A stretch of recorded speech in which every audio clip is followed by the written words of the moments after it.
2.1 प्रश्न 2 ની વાત કરીએ જેમાં રકમમાં આપણને આપેલ છે ત્રિકોણ ABC માં AB 4 સેમી BC 6 સેમી અને AC 5 સેમી હોય તેવો ત્રિકોણ બનાવવાનો છે। એ ત્રિકોણને અનુરૂપ સમરૂપ બીજો ત્રિકોણ બનાવવાનો છે જેનો ગુણોત્તર 2:3 હોય। તો આપણે નામ સાથે લખી રાખ્યું છે અહીંયા પક્ષ અને કૃત્યમાં પક્ષમાં આપણી પાસે છે 4 5 6 સેમી વાળો ત્રિકોણ ABC રચો। કૃત્યમાં આ ત્રિકોણની બાજુઓને અનુરૂપ 2:3 ગુણોત્તર બાજુવાળો સમરૂપ ત્રિકોણ A'BC' રચો। આપણી પાસે બનશે A'BC' ત્રિકોણ। જોઈએ ત્યારે ધ્યાન આપવું પડશે। સૌથી પહેલા ત્રિકોણનો પાયો ત્રિકોણનો BC 6 સેમી આપણી પાસે છે એટલે 6 સેમીનો આપણે BC બનાવી દઈએ। BC અહીંયા લખવું હોય તો તમે લખી શકો છો નાના અક્ષરોમાં કે 6 સેમીનું માપ। ત્યાર પછી AB આપણને 4 સેમી આપ્યું છે તો એના માટે પરિકરનો ઉપયોગ કરવો પડશે 4 સેમીનું માપ લેવા માટે। 4 સેમી પરિકરમાં માપ અને B ઉપરથી એક ચાપ મારી દઉં છું 4 સેમી।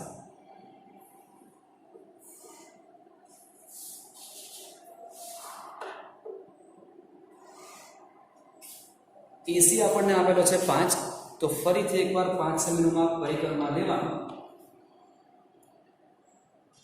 5 સેમી।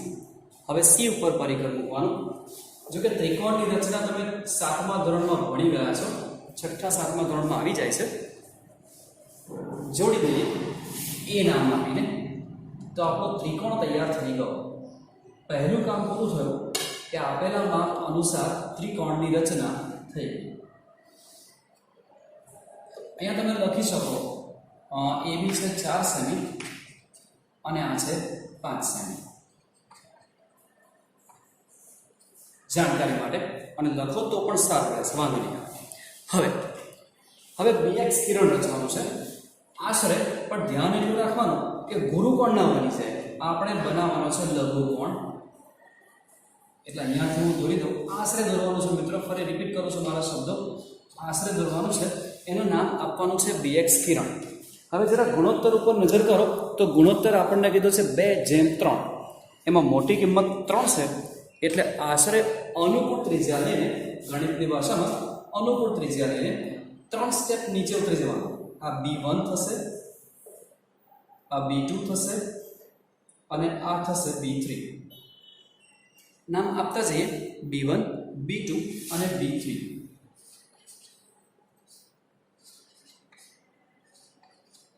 આમાંથી છેદમાં જે કિંમત છે જો 2:3 એટલે આપણે કહી શકીએ 2/3 છેદમાં 3 છે એને આપણે C સાથે જોડી દેવાનું। છેદની કિંમત હંમેશા અહીંયા અંતિમ બિંદુ સાથે જોડવાની હોય એટલે આપણો આ B3C જોડાઈ જશે। આશરે કરવાનું છે આ કામ, પણ સીધું બસ સ્કેલ મૂકીને જોડવાનું જ કામ કરવાનું છે। હવેનું સ્ટેપ બહુ મહત્વનું છે મિત્રો। હવે B3C ને સમાંતર અહીંયા B2 માંથી દોરવાનું છે। રેખાખંડ કિરણ જે સમજો તે B3C એને એક્ઝેક્ટલી સમાંતર B2 માંથી એક કિરણ પસાર કરવાનું છે। સમાંતર દોરવા માટેની રચના થોડી સમજવી પડે એવી છે, ધ્યાન આપજો અહીંયા બરાબર। સૌથી પહેલું કામ, ફરીથી એક અનુકૂળ ત્રિજ્યા B3 માંથી એક ચાપ મારી દઉં છું। એ જ ત્રિજ્યા લઈને B2 માંથી હું ચાપ મારી દઉં છું। ત્રિજ્યા હું બદલતો નથી, બંને સેમ ત્રિજ્યા છે। બે ચાપ થઈ ગયા પછી હું ત્રિજ્યા બદલી કરું છું। હવે હું ત્રિજ્યા પસંદ કરું છું અહીંયાથી, એટલે એક્ઝેક્ટ માપનો ખૂણો તૈયાર થાય। એ જ માપ, પરિકર ક્યાં છે ધ્યાન રાખજો, એ જ માપ આ ચાપ પર મૂકીને જો આને B2 સાથે જોડી દઉં તો એ કમ્પલસરી B3C ને સમાંતર થાય એને થવું જ પડે।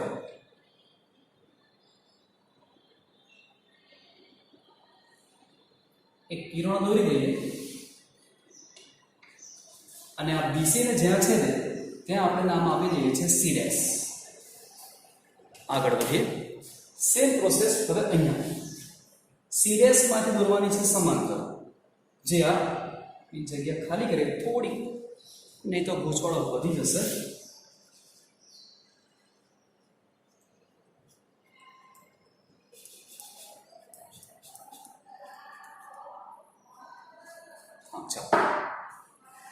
સી ડેશમાંથી સમાંતર દોરવાની સી એન રેખા સેમ એ જ પ્રમાણે ફરીથી ચાપ મારવાના. જુઓ મિત્રો, અનુકૂળ ત્રિજ્યા ફરીથી તમે લઈ શકો છો. બહુ મોટી રહેશો તો અહીંયા ભેગું થઈ જશે ઘણું બધું, એટલે નાની ત્રિજ્યા પસંદ કરું છું હું. એક ચાપ સીમાંથી અને બીજો ચાપ ધ્યાન રાખજો સી ડેશમાંથી. પહેલો ચાપ સીમાંથી, બીજો ચાપ સી ડેશમાંથી. આ બંને ત્રિજ્યા સરખી હતી. હવે હું ત્રિજ્યા ચેન્જ કરું છું. આટલું જ માપ, એક્ઝેક્ટલી માપ, એટલે ખૂણો એક સરખો થાય એટલે રેખા આપોઆપ સમાંતર થઈ જાય. આટલું માપ પરિકર અહીંયા મૂકીને ચાપ મારી દઉં છું. એને સી ડેશ સાથે જોડી દઉં તો એ બની જશે સી એને સમાંતર રેખા સી ડેશ.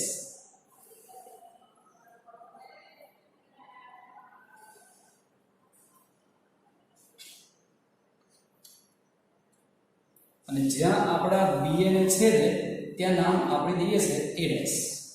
એટલે એક નવો ત્રિકોણ તમને દેખાશે A dash B C dash.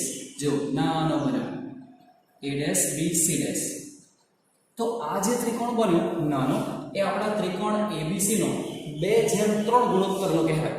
2/3 ભાગનો આપણો ત્રિકોણ બન્યો કહી શકાય. મુદ્દા જો એબી 4 સેમી, બીસી 6 સેમી અને એસી 5 સેમીનો હોય તેવો સૌથી પહેલો બનાવ્યો ત્રિકોણ એબીસી, એ સૌથી પહેલો. ત્યાર પછી આપણે બીએક્સ કિરણની રચના કરી આશરે, જેથી ખૂણો સીબીએક્સ લઘુકોણ થાય એ ધ્યાન રાખો. ત્યાર પછી BB1 = B1 B2 = B2 B3 થાય એવા ત્રણ બિંદુઓ B1 B2 અને B3 BX ઉપર મેળવો, રચો. ત્યાર પછી B3C આપણે જોડી દીધું તો લખી દીધું B3C જોડો. નેક્સ્ટ B2 માંથી કિરણ દોર્યું, રેખા દોરી જે B3C ને સમાંતર કરે, અને સમાંતરની સાથે શું BC ને જ્યાં છેદે ત્યાં નામ આપ્યું આપણે C ડેશ. સી ડેશમાં છેદે સી ડેશ નામ આપો. નેક્સ્ટ હવે સી ડેશમાંથી આપણે સી ડેશ સી એને સમાંતર રેખાની રચના કરીશું. સી ડેશમાંથી સી એને સમાંતર રેખા રચો જે AB ને છેદે ત્યાં એ ડેશ નામ આપો. અને એનાથી બીજું શું થશે તો આ બંને ખૂણા સરખા થશે. જે લખેલા છે લખવાનું સી એને સમાંતર રેખા બી એને છેદે ત્યાં એ ડેશ નામ આપો. બસ.